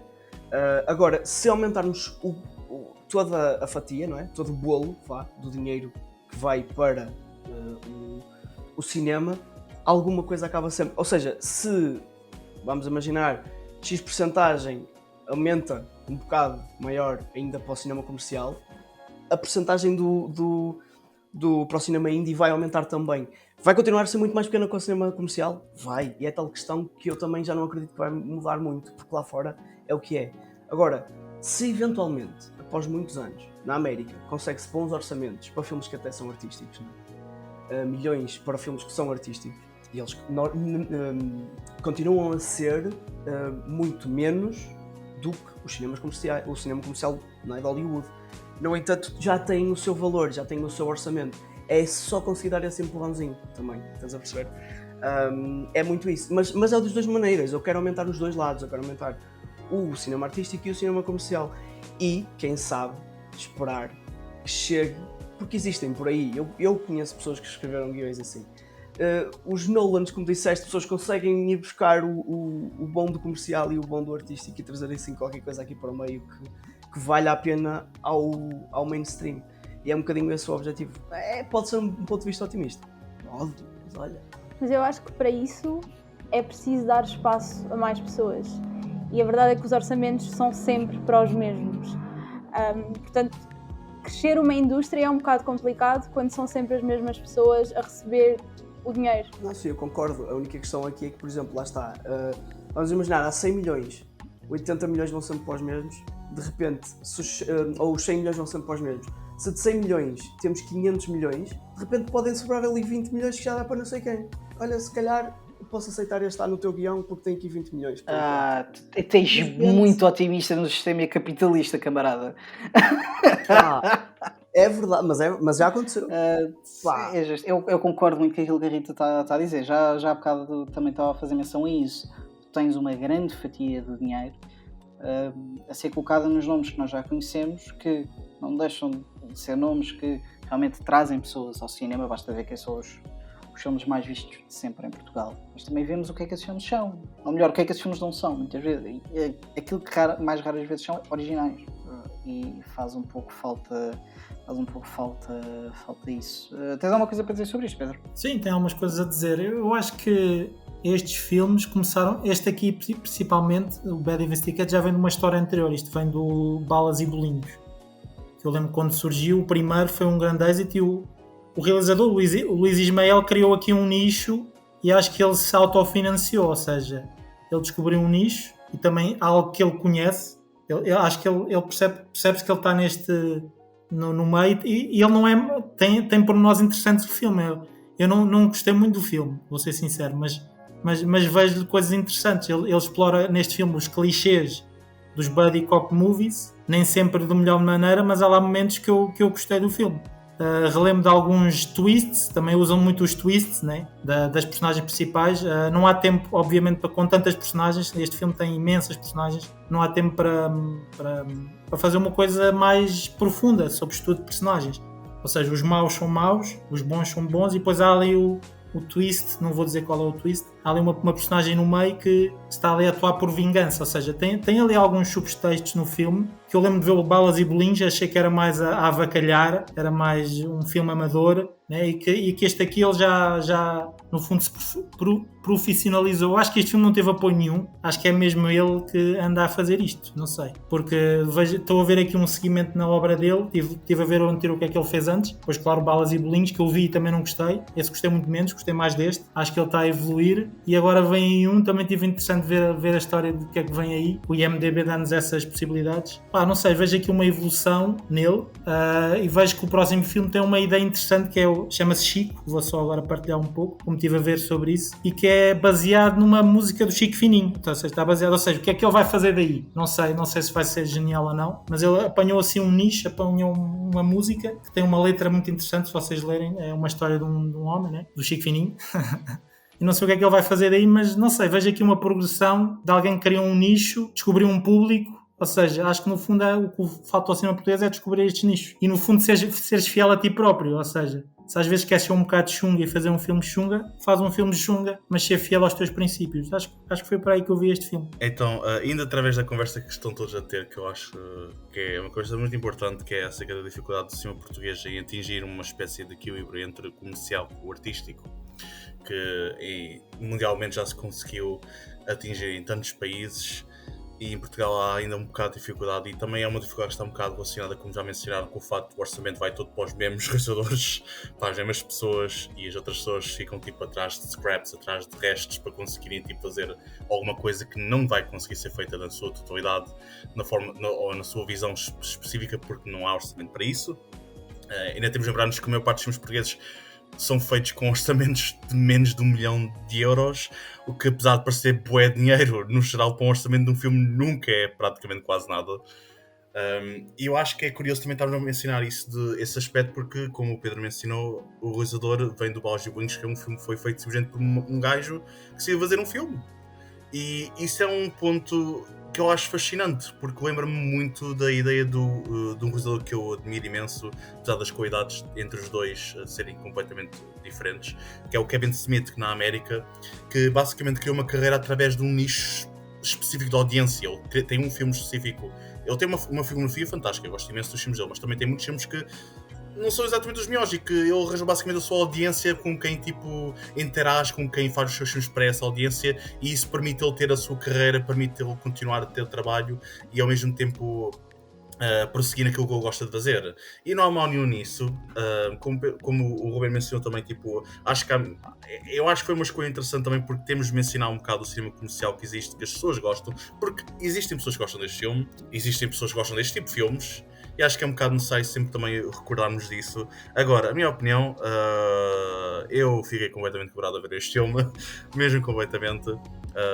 Eu tenho um lado muito contraditório, em que há uma parte de mim que até gosta deste tipo de chungalhada nos filmes, de simplesmente as neiras e isso tudo. Só que para mim o Bad Investigate é um filme que não funciona mesmo de maneira nenhuma, apesar de haver, como o Ruben mencionou, muitos pontos de ação e isso tudo, que eu acho que abre um passo futuro interessante. E novamente eu não quero faltar ao respeito a ninguém, peço imensa desculpa, mas este filme foi uma experiência quase meio tipo transe para mim, em que eu simplesmente não senti ódio, não senti raiva, simplesmente observei o filme com cara de pedra durante as 2 horas sem reação nenhuma, a não ser no momento em que eu tirei o telemóvel para fazer Shazam de uma música. E foi basicamente a minha experiência a ver o Bad Investigate. Mas como eu acho que abre a porta um bocado mais para uma conversa interessante, que é a ideia tipo do comercialismo e do nicho também. Mas o problema é que estamos em Portugal, e em Portugal infelizmente não há tipo, tu para abrir a porta a alguém parece que fechas a porta a 5 pessoas. Então parece que tipo um filme como este em Portugal causa um bocadinho mais de raiva, simplesmente porque é um bocado inevitável olharmos para uma obra destas e para as outras todas que não foram concretizadas. Eu já mencionei isto no Pedro quando fomos ao Motel X, mencionei isto sempre que fomos a festivais. Nas curtas-metragens vemos realizadores completamente talentosos, cheios de promessa cá em Portugal, e nada avança para eles, e nunca mais ouço falar nada deles, a não ser curtas-metragens. Um ou outro conseguem uma longa-metragem, mas é tão raro ouvirmos tipo essa promessa. Mas isso é já outro tópico, já estamos a arrastar-nos muito e não quero também estar a ocupar demasiado tempo. Mas para mim o Bad Investigate não consegui mesmo aderir ao filme. Eu consigo perceber o seu tipo de audiência, e consigo sequer também perceber um bocado o seu apelo, mas para mim é frustrante. É frustrante porque até há coisas que até podiam funcionar, mas que acho que não existe muito interesse em que funcionem. Acho que o interesse está mesmo tipo, eu quero fazer isto à minha maneira e vou fazer isto da minha maneira. E há louvor nisso, mas eu não consigo apoiar o filme em termos tipo, mesmo de opinião. O que é que achas, Ruben? Não, só queria mesmo pôr aqui a questão do... Primeiro de tudo, é um dos pontos fortes para mim é esse que já vocês já mencionaram, dou muito respeito ao Luís Mel, tive já o prazer de o conhecer pessoalmente, ele faz aquilo que lhe apetece, entre aspas, não é? Ele diz assim, eu quero fazer este filme, ele só, está bem, ele faz aquele filme. Isso para mim, independentemente se esse filme é bom ou mau, é este estilo ou aquele, é de respeitar. E depois outra questão é a valorização do cinema do Norte. Sabemos muito bem que existe uma centralização enorme para com Lisboa, é onde está a maior parte da indústria, entre aspas, televisiva, cinematográfica, seja o que for, audiovisual, vá. É em Lisboa e o facto de existir este cinema do Norte, que muita gente vê como brejeiro e por aí fora, eu dou muito valor a essa parte e ele ser, lá está, um porta-voz disso. Como tu disseste, Pedro, e bem, o projeto dele próximo supostamente é o Chico, e por acaso é interessante porque ele foi recusado ao orçamento do ICA e foi, segundo o que consta, muita lá está, muita discriminação para com o Norte, segundo o que consta. Se é verdade ou não sou eu que vou estar aqui a julgar. Mas a verdade é que existe lá está, na indústria do audiovisual em Portugal em si existe muito essa centralização em Lisboa. E o facto de existir este ADN nortenho, acho também um ponto muito interessante. Seja ele o resultado. Sabes qual é a cena, Ruben? Eu acho que prefiro 1000 vezes ouvir-te a falar sobre o filme e aquilo que tu retiras do filme do que ver o filme. É basicamente isso. Eu sinto-me lisonjeado com isso, mas o filme dá para rir, pelo menos das estupidez que ele diz. Eu não vou falar muito bem do Investigate. Vou falar muito bem do Investigate por várias razões. Duas principais. Primeiro, o filme não me disse nada. Concordo com muitas coisas que o Ruben disse. E existe claramente uma centralização em Lisboa. E ver cinema do Norte valorizado e a aparecer é sem dúvida importante, não está em causa. Além disso, falando do filme em si, acho que o filme pobre não morreu uma única vez. E eu até tenho um ouvido bastante aceitável para ouvir javardice. Mas muitas vezes aquilo que se dizia era de tal forma degradante que me tirou um bocadinho disso. Está bem. Eu acho que já é muito bom ele assumir-se como um realizador de cinema comercial, porque se nós formos por aí, há imensos que fazem filmes, dizem que não é cinema comercial, mas aquilo é tudo completamente cinema comercial. E depois eu acho que é um filme que é girinho, é aqueles filmezinhos que nós vemos quando não temos mais nada para fazer. Não tem grande coisa, acho que para um filme de comédia tem muita pouca comédia a acontecer. E depois acho que há um momento que aquilo faz-me assim um bocado de confusão, que é, eles assumem aquilo como um filme de comédia e depois metem ali um momento super dramático, que é quando a rapariga morre, assim uma coisa muito estranha ali no meio, que aquilo também não acrescenta nada. Portanto, eu acho que é isso, não há muito a dizer sobre o filme, não é? É jeito. O que eu mais gostei do Bad Investigate foi ouvir o Ruben a falar sobre ele. Yeah, genuinamente, é porque Por acaso. este homem trouxe aqui reflexões que eu não estava à espera com este filme. E gostei. Fico muito contente porque foi esse o meu objetivo. Ainda bem, amigo. Foi trazer-vos aqui alguma coisa muito bem conseguido. Não, foi muito interessante. Eu com o filme adormeci, com o Ruben não adormeci, achei interessante. Portanto, Exatamente. Se quiser, pessoal, se fizerem muita questão, daqui a uns anos façam um remake bom do Bad Investigate. E agora vamos ao ano 2000 e eu se calhar vou estar aqui a dizer uma coisa que não é verdade, mas eu tenho quase certeza que é. Já vamos falar do filme menos acessível deste podcast agora. Conta-me coisas, Rita. ok, então vamos falar de Pedro Costa. E acho que num podcast sobre cinema português não falar de Pedro Costa era um bocado um sacrilégio. E vamos falar de um filme dele que foi feito em 2000, que é o filme No Quarto de Wanda. Basicamente este filme surge depois de um filme também do Pedro Costa, que foi feito em 97, que se chama Ossos, e ele surge porque uma das atrizes, a Wanda Duarte, sentia que o filme Ossos não ficou exatamente... Ela não ficou satisfeita com o filme, então ela pede a Pedro Costa para voltar ao bairro das Fontainhas e eles criam então este filme. O que nós vimos é então a Wanda, que é uma jovem que é toxicodependente, que vive num bairro social em Lisboa, Quer dizer, não é bem Lisboa, o bairro está localizado mais perto da Amadora, é o bairro das Fontainhas. E basicamente ela é uma pessoa simples, mas que ela acaba por não conseguir superar o vício da droga. E então ela vive muito isolada no mundo e acaba por estar sempre muito fechada neste quarto, que é o quarto dela, onde ela dorme. É praticamente onde ela vive. Ao mesmo tempo de todo este isolamento, neste bairro está a acontecer a destruição daquele espaço que foi pedida pela Câmara de Lisboa, e é um bocado essa dicotomia entre uma destruição fora de um bairro a destruir-se aos bocados e uma personagem dentro de um espaço fechado também numa fase de decadência. Podia estar aqui a dizer muitas coisas sobre este filme. Eu acho que é um bocado aquilo que o Rafael disse. É um filme que não é muito acessível, porque eu acho que é um filme muito realista. É um filme que nos põe, talvez do lado de fora, mas que nos põe a olhar para uma realidade, a pensarmos sobre essa realidade e a percebermos como é que se vive efetivamente e que há pessoas à nossa volta que têm problemas e faz-nos quebrar um bocado aquela ideia do mundo de fantasia onde todos vivemos e onde é tudo bonito. Acho que um pormenor muito interessante neste filme tem a ver com, se calhar, a falta de nós conhecermos aquelas pessoas fora daquele contexto e da maneira como nós as conhecemos. Mas isto não é de todo um problema, porque o filme fala daquele momento. O filme fala Quer dizer, o filme não fala bem disso, eu acho que é aquele momento em que o Pedro Costa está a captar e nós conhecemos aquelas pessoas naquele momento, portanto não há falta desse passado. Eu não sei se isto foi assim um bocadinho confuso, peço desculpa.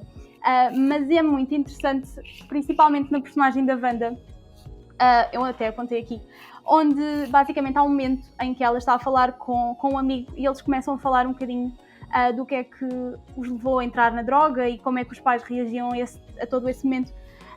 E ela diz, então imagina como é que é a minha mãe a ter que lidar com 4 pessoas. E se calhar naquele momento nós estamos à espera que haja uma introdução a algo, mas ela apenas diz, essa é a vida que a gente quer, a vida da droga é o que a gente quer. E acho que isso é muito interessante neste filme, não há uma tentativa de ir mais longe, é aquilo, é o que se passa ali. E pronto, também acho que é muito bom o nível estético do filme. Acho que pronto, é um filme do Pedro Costa, é muito real, é um filme muito concreto. É um filme onde nós vemos a destruição a acontecer, nós vemos a textura dos muros, nós vemos a arquitetura a perder-se. E depois a introdução deste espaço, que acaba por ser um não-lugar, é um lugar que existe, nós sabemos que ele existe naquele espaço, mas que está fora de todo aquele contexto. Quando é um espaço onde se foge um bocado à realidade. E é interessante porque também é um lugar não só de refúgio para a Wanda, mas também para várias pessoas que vão lá, como é por exemplo o caso da irmã, que muitas vezes vai para lá falar com elas. E pronto, eu agora deixo-vos falar também, porque acho que há imensa coisa para dizer sobre este filme. Antes de mais, tenho que falar realmente do Pedro Costa. Isto é um filme que parece fácil, mas é um filme que tem muito trabalho, ou seja, isto transformar para já atores, isto são atores amadores, e a própria Wanda às vezes parece profissional, não sei, o Pedro Costa consegue dar ali a volta, pôr-se tão dentro do ambiente, ou seja, acho que ele até se desaparece ali um pouco no ambiente, acho que ele fica assim meio no escuro, acho que usa muito bem a luz, acho que essa maneira dele usar a luz, acho que ele ficava no escuro, na minha ideia, e está ali na personagem só, ou seja, ele próprio não aparece para as personagens. E acho que isso também revela alguma inteligência da parte dele. A gente parece que está a olhar pelo buraco da fechadura para o que se está a passar ali, para a decadência. Especialmente aqui, isto relembra os anos 90, que eu já estava vivo, né? Se calhar era o único que estava... Não, ok, mas pronto, já era adulto. Azar também, Pedro, está calmo. Já era adulto, por assim dizer. Sim, eu nasci em 99, já estava vivo. Mas já pensava e já tinha opiniões, já tinha... já via a realidade, né? Lembro perfeitamente. Isto também retrata os anos 90 em Portugal em termos do flagelo da droga. Era um problema muito grave, a sério. Especialmente aqui na minha zona. A gente via um pouco estas realidades. Tipo, pessoas em cantos escuros, como se vê aqui muitas vezes a injetar-se, né? Lembro-me miúdo de ver essas coisas. lembro de ver algumas, não muito, né? Ok, isto não era o Casal Ventoso, eu não morei no Casal Ventoso, não sei se vocês alguma vez ouviram falar, mas... Infame o Casal Ventoso. Exato.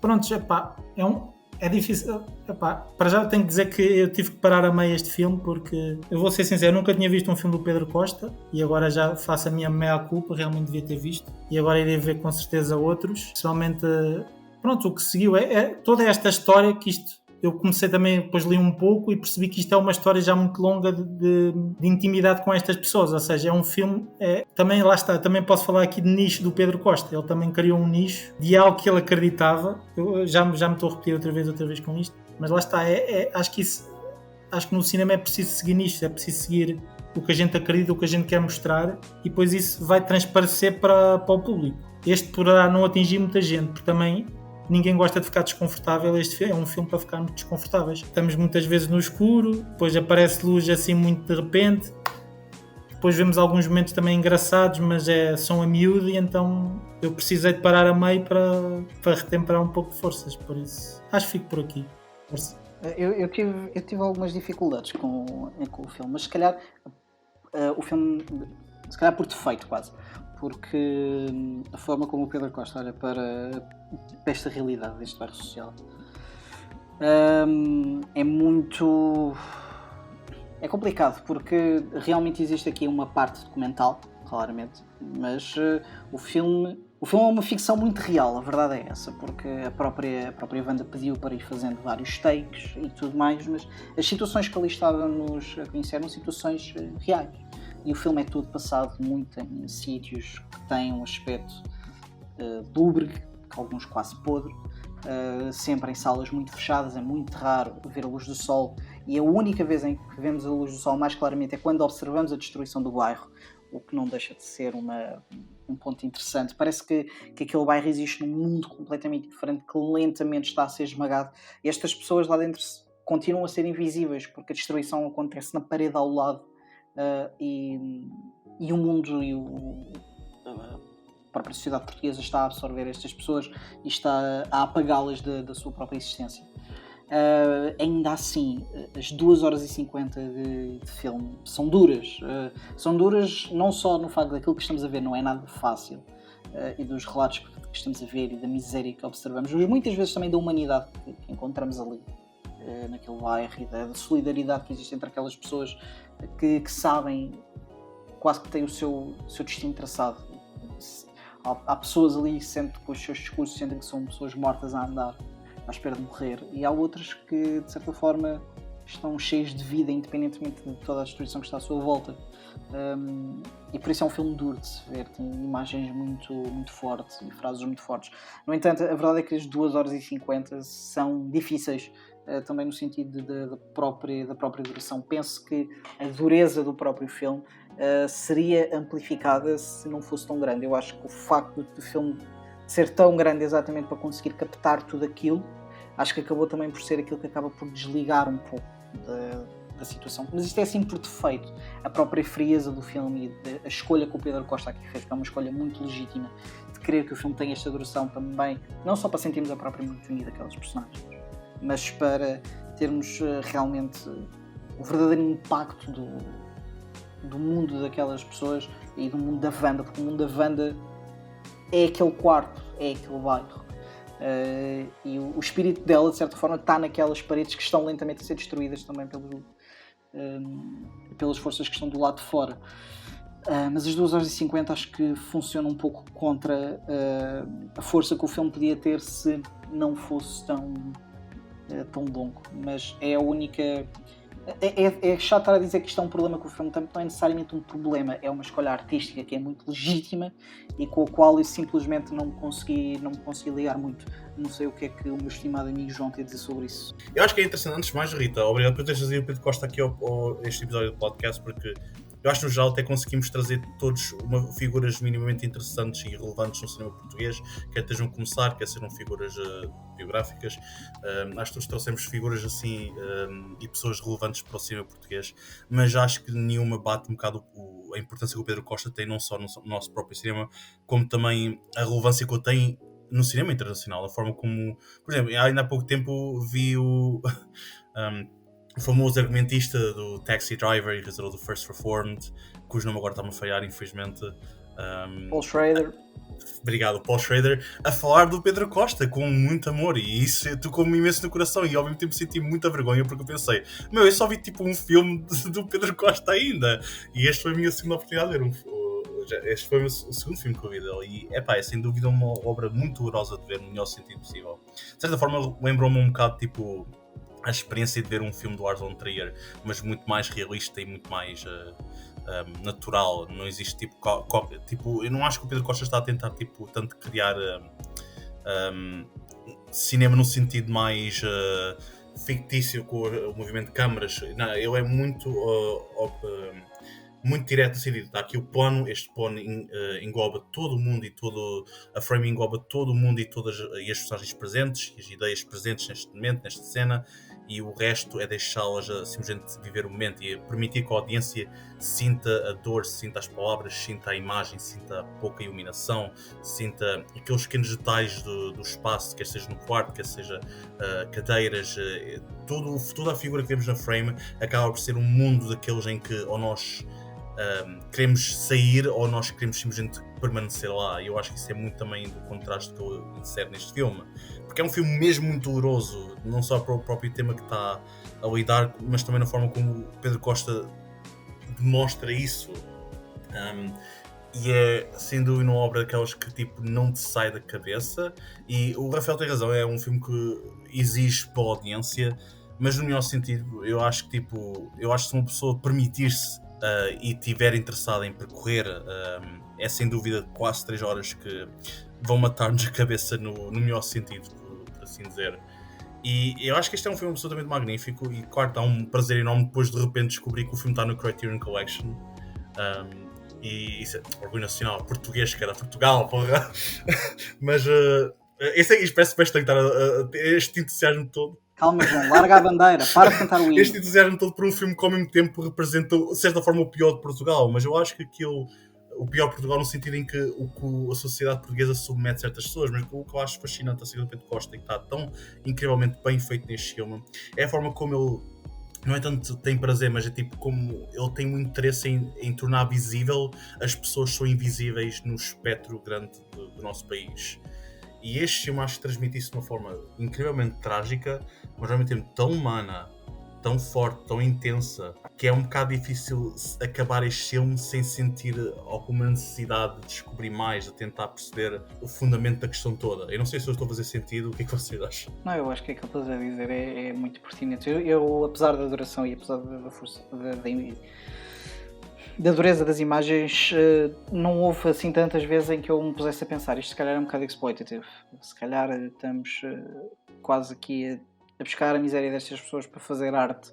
Eu não sou muito apologista dessa parte, quando se sente demasiado que a pessoa que ali está a fazer aquilo pela arte dela e não também, de certa forma, pela realidade que está a gravar. Porque lá está, pois existe também, e eu ouvi algumas entrevistas do Pedro Costa sobre este filme, e ele também tinha um bocado esse problema, que era onde é que ele separava o documentário daquilo que ele estava a fazer e da própria humanidade dele.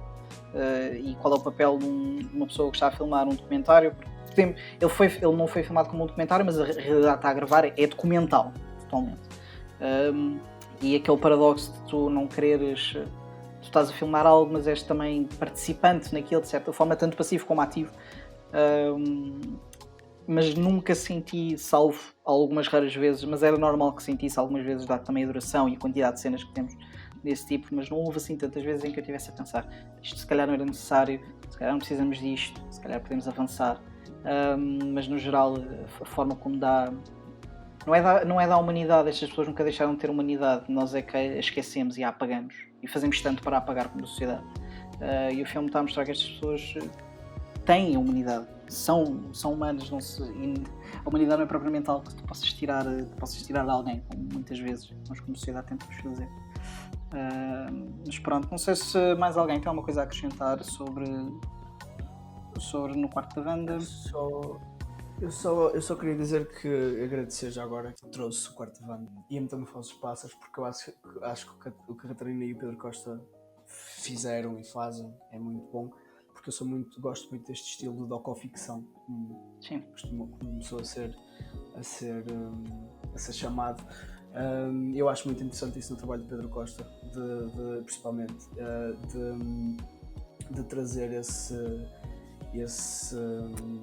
lá está, esse peso da realidade para uma ficção que não nos parece ficção, e ele gradualmente passar para atores amadores e depois não atores, por exemplo no Vitor e na Varela, sendo mesmo não atores.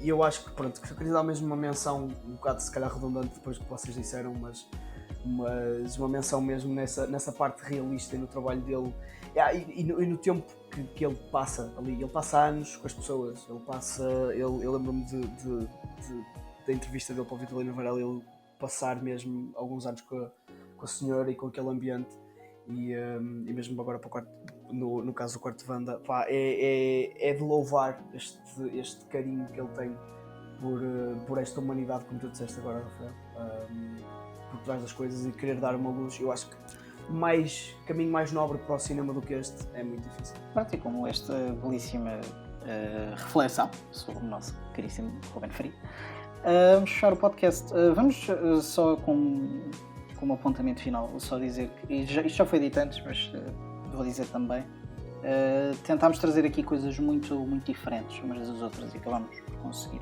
E agradeço muito que todos nós tenhamos escolhido algo que não só podia acrescentar alguma coisa às pessoas que nos estão a ouvir, mas também às pessoas que estão aqui a participar.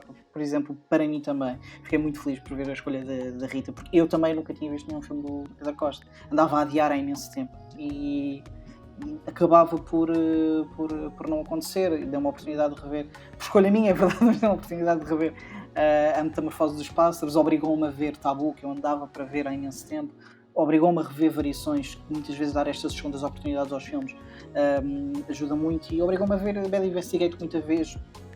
Se calhar é o tipo de cinema que nós tentamos, não é tentamos, está-me a faltar a palavra, mas acabamos por ignorar em sala, porque parece às vezes aqueles filmes de televisão, mas a verdade é que também são estes filmes que alimentam muitas vezes o cinema português, e também existe algo de bom a fazer nessa parte. E o facto de termos trazido aqui coisas tão diferentes umas das outras podem acrescentar muito. Fica aqui há um realizador que eu ando a querer ver há imenso tempo, portanto nós vamos ter de refazer este podcast um dia destes.